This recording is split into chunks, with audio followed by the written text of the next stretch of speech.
Robo Eject Operation Toy Review.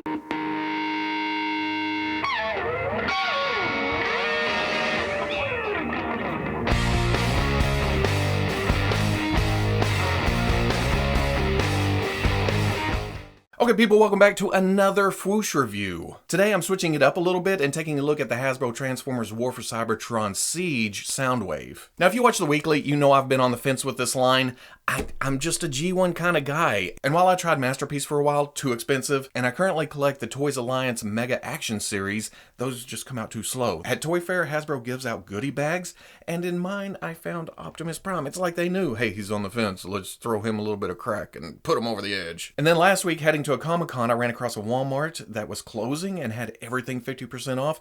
There was one Megatron sitting there, and I thought, well, I'd have to get the pair at least, you know, I have Optimus, a 50% off Megatron, okay, I'll do it. And then on the way back from that Comic-Con, I ran across Ultra Magnus, Shockwave, Starscream, and Soundwave. And I had to get Soundwave because Soundwave is my guy, always has been. I don't know why as a kid I gravitated to his calm, cool, collected demeanor. It's just, I don't know, it spoke to me somehow. So that year when the holidays rolled around, I put Soundwave on my Christmas list. I woke up Christmas morning, ran to the tree, opened up the present, and it was Hound. Why, Santa? Why? I was a good boy. Why don't you give me Soundwave? But then I grew up, transitioned into a full-blown toy addict, so I learned the ins and outs. Well, okay, I also became a parent whose kids ask for stuff at Christmas time. That's just what happens, and I learned the ins and outs of trying to find popular toys during the holiday season. So I'm sorry, Mommy. Looking at the package, you see most of the figures. Some parts are hidden. I'm thinking there's other parts and pieces, but you know what you're getting here. On the side, a Siege poster or just kind of big graphic art, you have the and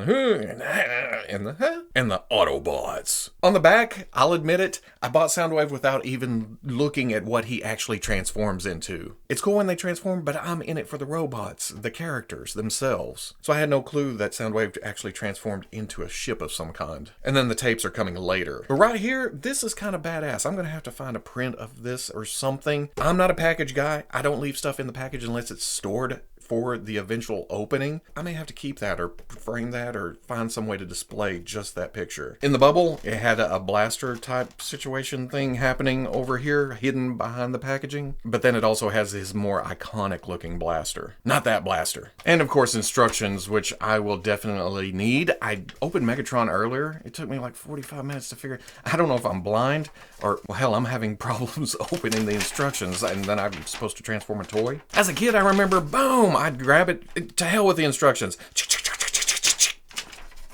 Not anymore.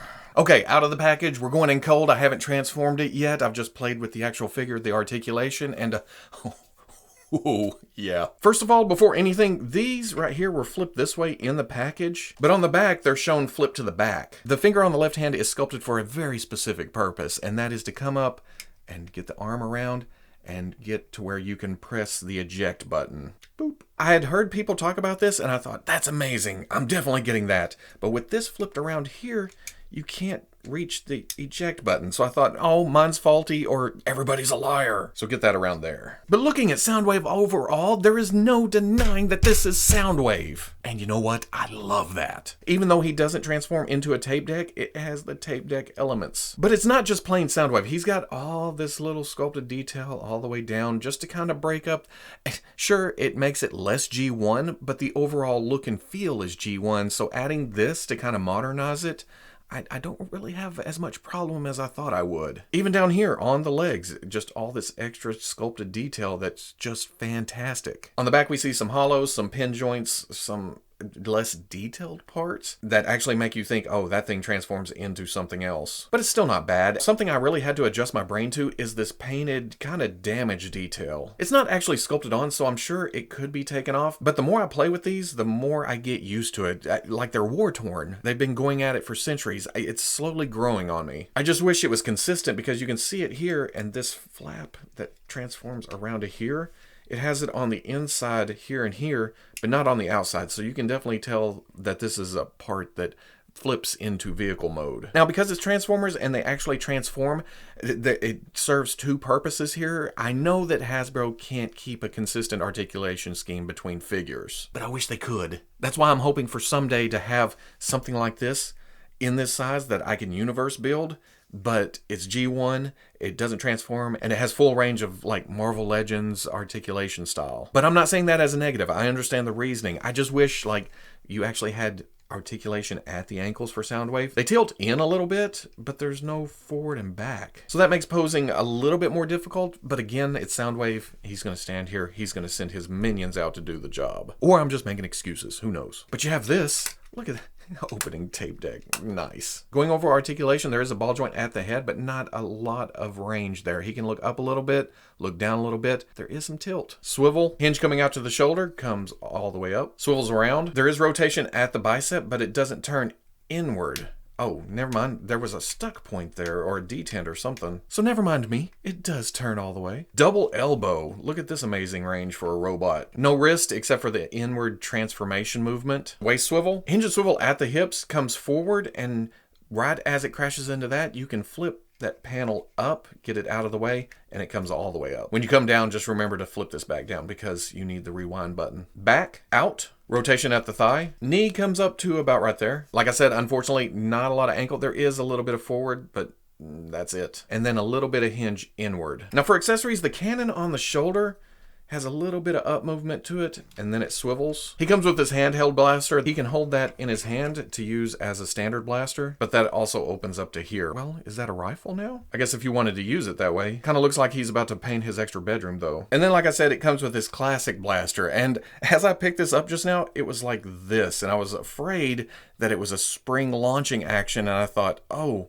where'd it go? I didn't even hear it shoot off. I lost it. And it's stuck in there until you press the top, and then that falls out like that. If you pull, there is a lock to it. That also goes nicely in his hand, and man, it doesn't get a lot more G1 than this. And then not an accessory, but a cool little thing, there is light piping in the head. There's a clear piece that goes from here to the eyes. When light shines on the top, the eyes appear to glow. Now let's attempt to transform this thing. Pull this off first, flip the hands in. When you pull on this, a lot of moving parts kick into action. Flip the head back, bring this back up. The back of the legs flip open. I picked a perfect time to clip my fingernails.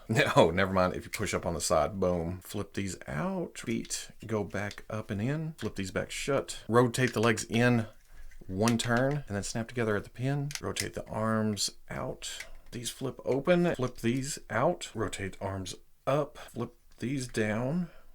Let go. Rotate the part where the shoulder cannon mounts out. Rotate these the rest of the way out. And you'll see there's stops right there. They can't rotate any more than that. Bring this up and over, and there's a peg. There's a peg hole.